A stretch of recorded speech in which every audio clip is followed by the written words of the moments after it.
Saudara, Pilpres tinggal 4 bulan lagi. Para bakal calon presiden dan bakal calon wakil presiden pun kian mempersiapkan diri. Namun kenetralan kepala negara pun kian diuji karena putra sulung Presiden Jokowi, Gibran Rakabuming Raka, maju dalam kontestasi.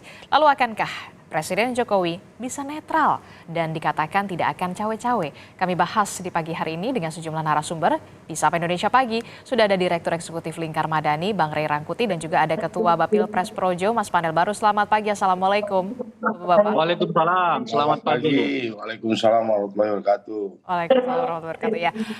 Saya ke Bang Ray dulu. Bang Ray, Ya. ini kalau Bang Ray sendiri melihatnya Jokowi ini sudah netral, tidak cawe-cawe atau justru kontradiktif? Apa yang dikatakan dan juga perbuatannya berbeda? Pertama tentu pernyataan presiden itu kan prospektum ya, sesuatu yang kita nggak bisa ukur karena ia bersifat masa depan. Tapi kalau kita mau memosisikan diri untuk melihat, menjaga dan juga bersikap terhadap pernyataan presiden itu, ya tentu harus dibarengi dengan pernyataan-pernyataan beliau sebelumnya dan tindak lanjut beliau sebelumnya gitu. Dalam kerangka itulah ya tentu kita bisa bersikap terhadap pernyataan presiden itu sambil berjaga-jaga. Apa yang saya mau katakan itu pertama begini, presiden sudah beberapa kali menyatakan sesuatu yang di lapangannya itu berbeda gitu ya. Misalnya beliau menyatakan nggak akan mendorong anaknya untuk terlibat pilpres, kenyataannya terlibat gitu ya. Kemudian beliau juga pernah menyatakan bahwa tidak akan menandatangani hasil TWK KPK, kenyataannya beliau tanda tangani dan sebagainya. Tentu beberapa contoh lagi bisa disampaikan di kesempatan yang lain gitu ya. Tapi ini menunjukkan kepada kita apa yang disebutkan oleh Pak Jokowi tidak selalu seiring dengan apa yang dilakukan oleh beliau di lapangan, bahkan terkadang bertolak belakang gitu. Nah yang kedua, tadi sudah disampaikan di prolog itu, baru sehari atau 2 hari setelah beliau menyatakan agar ASN itu bersikap netral, beliau sendiri sudah bertemu dengan relawan, yang relawan itu menyatakan dukungan kepada Prabowo Gibran gitu ya. Nah tentu saja dalam hal seperti itu akan menimbulkan efek. Apakah Pak Jokowi sesungguhnya sungguh-sungguh ya mau berada di dalam jalur netralitas itu atau tidak gitu? Kalau mau sungguh-sungguh mestinya pertemuan-pertemuan yang ya merupakan bagian dari pemenangan, pendukungan terhadap salah satu pasangan calon presiden wakil presiden itu ya sudah harus dihindari oleh presiden gitu ya. Nah belum lagi kita mendengar ya meskipun tentu perlu diverifikasi ya berbagai tindakan-tindakan baik oleh aparat maupun hal-hal lainnya yang di lapangan termasuk di dalamnya yang kasat mata itu adalah pencopotan bendera-bendera yang tidak lebih dahulu berkoordinasi dengan partai ataupun pendukung partai politik tertentu. Ya. Nah ini semua membuat kita pada satu sikap ya mestinya kita tetap harus hati-hati, bersikap menjaga-jaga terhadap ucapan-ucapan yang disampaikan oleh Presiden Jokowi gitu. Kalau kata Bang Ray, Mas Panel, Pak Jokowi ini agak sedikit kontradiktif karena tidak sesuai dengan apa yang diucapkan dengan sikapnya. Sehari setelah mengucapkan ASN harus netral, tidak memihak di Pilpres, sehari setelahnya kemudian bertemu relawan yang kita tahu relawannya ini mendukung dari Pak Prabowo Subianto. Anda punya jawaban apa soal ini, Mas Panel? Saya pikir presiden bertemu dengan banyak orang itu hal yang wajar. Yang kemudian memframe bahwa ini yang ditemui hanya pendukung calon tertentu, saya pikir itu framing saja. Tahun 2019 juga presiden tetap bertemu dengan siapapun, dengan banyak orang menjelang pemilu. Jadi tidak benar kalau kemudian dalam tindakan politik kemudian presiden berpihak pada calon tertentu. Saya pikir presiden dalam hal ini sudah bersikap sangat netral. Presiden juga sudah menyerukan, menegaskan bahwa ASN juga harus bersikap netral pada saat pemilu. Oke, tapi kalau kita lihat itu tadi kalau kata Mas Panel Barus itu hanya framing saja. Tapi saya masih ingat betul pada saat itu Pak Presiden Joko Widodo di Sarinah kalau tidak salah mengatakan yang logis saja anak saya ini masih usianya nggak bisa untuk maju sebagai di Pilpres 2024. Itu masih bilang tidak logis begitu. Tapi kenyataannya kemudian Gibran Rakabuming Raka realitanya sekarang adalah bacawa pres dari Prabowo Subianto. Anda masih melihat Presiden Joko Widodo ini tidak cawe-cawe? Iya, pada saat itu memang secara konstitusi belum memenuhi syarat, gitu.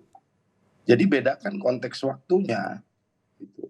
Dan jangan kemudian di frame juga bahwa Pak Jokowi kemudian intervensi terhadap proses yang terjadi di Mahkamah Konstitusi. Ini juga kan upaya frame yang jahat, saya pikir. Kalau kemudian itu ditarik-tarik terus bahwa ini Pak Jokowi terlibat cawe-cawe untuk urusan putusan di MK, gitu loh. Oke, jadi Anda melihatnya ini adalah framing yang kemudian Anda katakan jahat begitu untuk menyerang Presiden Joko Widodo dan juga keluarganya, begitu? Oh iya. Oke, Bang Rey.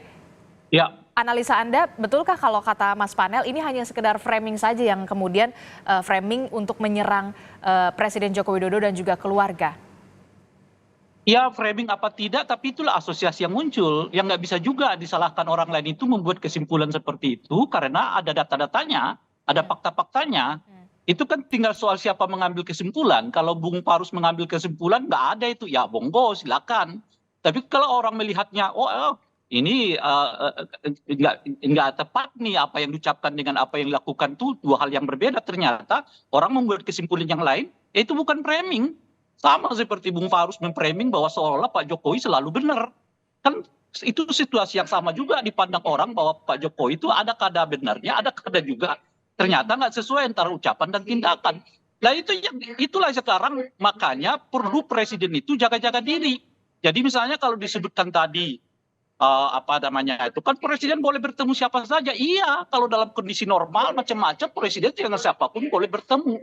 Kan orang selama ini nggak pernah mengkritik misalnya presiden bertemu dengan relawan, ya berulang-ulang itu. Ini kali pertama dalam sejarah presiden bertemu di acaranya itu relawan-relawan. Orang nggak mengatakan bahwa itu presiden punya kecenderungan, tidak. Tapi begitu masuk tahapan pencalonan dan kemudian di dalam pencalonan itu ada anaknya presiden, hukum lain berlaku. Jadi hukum itu berkembang sesuai dengan situasinya gitu loh. Pandangan publik juga berkembang sesuai dengan situasinya. Kalau dulu presiden bertemu dengan relawan-relawan, orang nggak punya asosiasi bahwa dia nggak netral macam-macam karena hukum itu memang nggak berlaku. Hukum itu berlaku ya ketika tahapan pelaksanaan pemilu dilakukan, khususnya setidak ada pencalonan presiden, wakil presiden dilakukan. Disitulah kemudian presiden harus lebih menjaga diri, betul bahwa beliau punya hak untuk ketemu siapapun, tapi ketika ketemu dengan orang-orang tertentu yang terasosiasi dengan pasangan calon presiden tertentu yang lebih khusus lagi berhubungan dengan dirinya pasangan itu, ya tentu orang juga nggak bisa dipersalahkan kalau orang mengatakan apakah presiden bisa berlaku adil apa tidak nih. Gitu. Oke, Mas Panel silahkan kalau katanya Bang Rey seharusnya presiden ini bisa jaga diri apalagi bertemu dengan relawan yang sudah memang punya afiliasinya ini adalah mendukung Prabowo Subianto. Ya sekali lagi kalau dibilang bertemu hanya pada kelompok relawan tertentu yang mendukung calon tertentu itu juga framing, itu tuduhan jahat itu dari Pak Rey gitu. Saya pikir Pak Presiden dalam hal ini sudah berlaku netral ya, tidak berpihak pada satu calon manapun, tidak ada satu aturan yang dilanggar secara hukum ya, dan Pak Presiden juga mengizinkan kepada menterinya misalnya untuk cuti kampanye, bahkan juga Pak Presiden tidak menghalangi ya kepada orang lain untuk menjalankan agendanya. Misalnya ada kemunduran di Gubernur Lemhanas untuk bergabung untuk bergabung tim pemenangan kepada tim pemenangan nasional calon tertentu, itu juga tidak dihalangi. Itulah kemudian bukti ya, itu adalah satu praktek politik yang konkret itu tidak bisa dibilang tidak netral, itu netral gitu loh. Di calon Mas Ganjar Mahfud misalnya juga nanti ada Pak Sandiaga Uno yang menjadi bagian dari kabinet misalnya mau cuti, itu juga tidak mungkin dihalangi. Oke. Tapi Anda melihat untuk relawan. Gini. Oke. Hukum netralitas itu berlaku bagi semuanya selama mereka melakukan pejabat negara. Iya. Sandiaga Uno berlaku hukum netralitas bagi dirinya. Ya. Terus siapa lagi menteri yang lain? Kalau mereka terlibat di dalam pelaksanaan pemilu, hukum netralitas itu berlaku. Sebagaimana berlaku kepada presiden. Apa yang membuat mereka harus netral? Karena jabatan itu jabatan publik, bukan jabatan diri sendiri. Oleh karena itu harus bertanggung jawab kepada publik. Jadi kalau mereka melakukan kegiatan-kegiatan yang merupakan tugas negara, bersamaan dengan tugas negara itu mereka melakukan kegiatan kampanye, itu nggak netral, itu nggak boleh. Siapapun, termasuk di dalamnya menteri-menteri yang disebutkan oleh Bung Fanel, ataupun nanti presiden, sama hukumnya.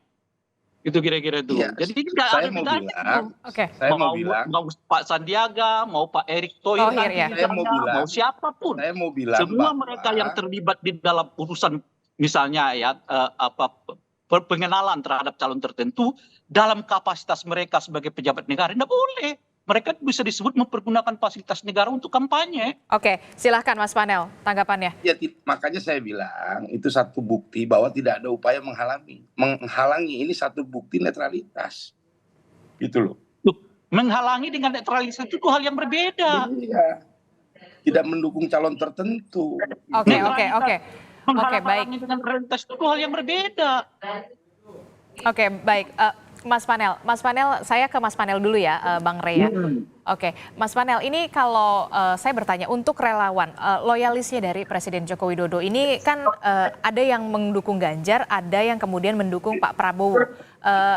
Anda melihat betulkah ini ada realitanya seperti ini?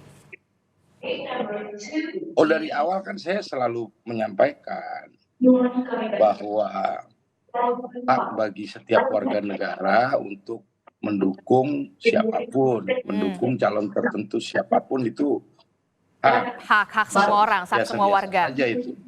Yang penting kita selalu menyerukan yang penting bagaimana kemudian iklim pemilu 2024 ini bisa berjalan dengan sejuk dan damai. Oke, gitu tapi begini Mas Panel, ketika Presiden Joko Widodo mendatangi relawan yang kemudian terafiliasi hanya ke Pak Prabowo, tidak terafiliasi ke Mas Ganjar. Jawaban Anda soal ini? Apa itu framing? Siapapun ditemui kok warga negara Indonesia gitu loh.